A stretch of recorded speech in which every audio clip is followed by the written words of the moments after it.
Karibu tena mtazamaji kwenye awamu ya pili ya taarifa za yanayojiri.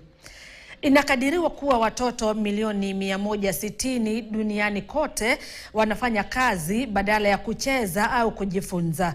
Haya yamebainika wakati wa siku ya kimataifa ya watoto kucheza iliyoadhimishwa kwa mara ya kwanza hapo jana tarehe 11 mwezi huu wa Juni.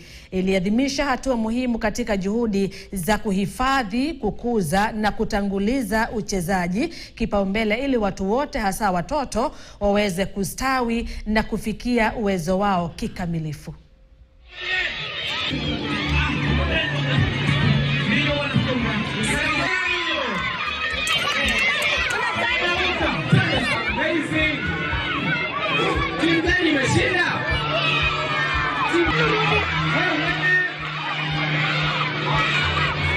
Increasingly, we recognize that the children are mostly spending time online, spending time on the gadgets, on the mobile phones.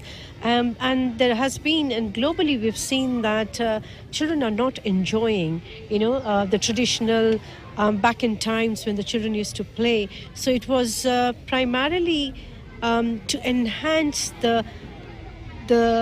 primarily the PE education in the curriculum to be more enhanced, so the children spend more time with the parents while at home, and while at school enjoy the play, but more importantly ensuring that the playing materials, the equipments are inclusive in nature, so that the visually impaired and children with special needs are also able to join and participate. The government commits itself to give grants and bursaries to all these learners across the country, and part of this is to put them in an inclusive setup in areas of games and play.